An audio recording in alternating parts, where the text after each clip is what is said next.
उस रात विशाल अकेले रात 12 बजे के वक्त एक थिएटर से मूवी देखकर लौट रहा था। वो अक्सर ही देर रात मूवी देखने का काम किया करता था। उसे रात में मूवीज़ देखना बहुत पसंद था, वो भी सिनेमा हॉल वगैरह में। तो अक्सर ही जैसे वो लौटता था तो वहाँ पर एक बस्ती पड़ती थी। कहते थे उस बस्ती में कुछ अजीबोगरीब लोग रहते हैं, इसीलिए कोई भी इंसान वहाँ पर अगर जाएगा तो उसके साथ कुछ ना कुछ गलत तो ज़रूर होता है। तो विशाल हमेशा सोचता था कि एक बार तो जो है उस जगह पर जाकर देखना ही चाहिए। आखिर वहाँ पर ऐसा क्या है जिसके लिए वो जगह इतनी बदनाम है। तभी विशाल ने अपनी घड़ी में टाइम देखा तो देखा कि उसको करीब रात के 1 बज रहे थे। तो उसे लगा कि फालतू की चीज़ों में ना पड़ते हुए उसे घर के लिए निकलना चाहिए। वैसे भी बस मिलने में बहुत प्रॉब्लम होगी अब। तो जैसे ही वो जाने लगा तो उसने देखा कि वहाँ पर जो है एक कार आकर रुकती है। उस कार में से जो था एक आदमी बाहर निकला। उस आदमी के पास एक बड़ा सा बक्सा था। वो बक्सा जो था उसने निकाला और उसे लेकर वो उस बस्ती की ओर जाने लगा। उसे कुछ अजीब सा लगा। उसे समझ नहीं आया कि भाई इतनी देर रात गई, ये आदमी कार से निकला, इसके पास ये एंटीक सा पुराना सा बक्सा है, इस बक्से में क्या हो सकता है और ये उस बदनाम बस्ती की ओर क्यों जा रहा है। उसे शक हुआ। उसे लगा कि शायद उसे उसके पीछे जाना चाहिए। इसी सब को सोचते हुए जो था वो अपने कदम घर की ओर ना लेते हुए उस आदमी के पीछे ले लेता है। यहाँ से विशाल उस आदमी के पीछे पीछे चल देता है। वो आदमी भी अपनी धुन में वहाँ पर चले जा रहा था। तभी कुछ दूर जाने के बाद काफ़ी सारी गलियाँ इधर से उधर निकलने के बाद जो था आड़ी टेढ़ी वो एक घर के सामने पहुँचा। उस घर का दरवाज़ा जो था एकदम काले रंग का था, भयानक तरीके का। और उस दरवाज़े पर भी कुछ अजीब तरीके के चित्रकलाएँ बनी हुई थी, कुछ जैसे पुराने समय की। नॉर्मली तो किसी को वो समझ ना आए, कुछ ऐसी थी। और फिर उसके बाद जो था उसने अपने बक्से को साइड में रखा और उस घर के दरवाजे पर खटखटाने लगा। यहाँ पर विशाल भी जो था छुप छुपा कर उस आदमी को एक कोने से देख रहा था।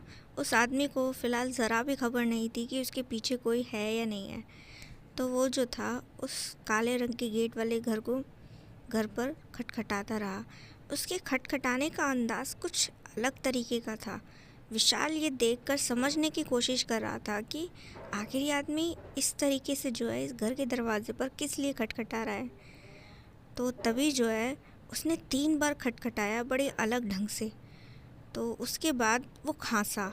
लगभग वो कुछ 4 बार अजीब ढंग से खांसा और जैसे ही वो खांसा तो कुछ देर के लिए वो वहीं दरवाजे के साइड में बैठ गया।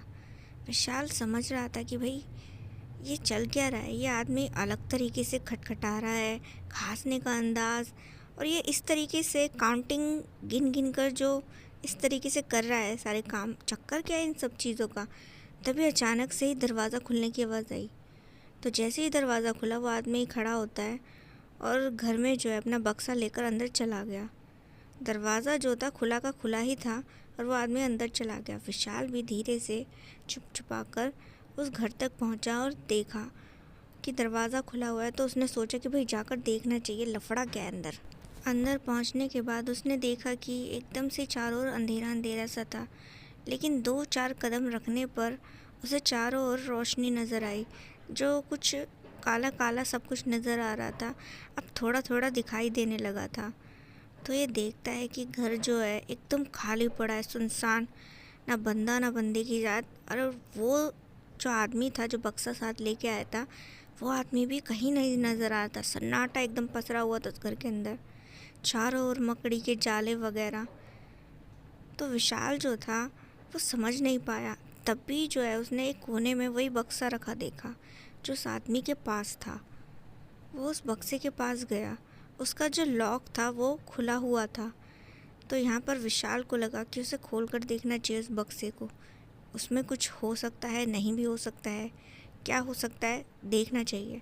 अब विशाल जो था जैसे ही उस बक्से को खोलता है तो उसने देखा कि ये जो आदमी बक्सा लेकर आया था वही आदमी अब उसमें बैठा हुआ था।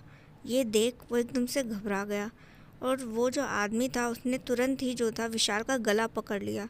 गला पकड़ने के बाद वो उसे जान से मारने की कोशिश करने लगा। उस आदमी के तो नुकीले दांत देख विशाल एकदम से घबरा गया। उसने उसे धक्का दिया और खुद को छुड़वाने की कोशिश करी। वो अनजान नुकीले दांतों वाला आदमी हंसने लगा और ऐसे बोलने लगा कि आज तो मैं तुम्हारा खून पी कर ही रहूँगा। अक्सर तुम्हें यहाँ से आते जाते देखता था। आज तो मेरे जाल में फंस चुके हो। आज तो मैं तुम्हारा खून पी कर ही मानूंगा। विशाल जो था उस आदमी को ज़ोर से धक्का देता है और दौड़ते हुए जो था उसके घर से बाहर आ गया। घर से बाहर आने के बाद जो था वो आदमी भी उसके पीछे पीछे भागा। जगह जो थी एकदम सुनसान थी। विशाल को बड़ी घबराहट होने लगी थी वहाँ पर। उसके हाथ पैरों ने भी जैसे काम करना बंद कर दिया था, लेकिन जैसे ही वो उस जगह से बाहर आया और फिर उसकी जान बच गई।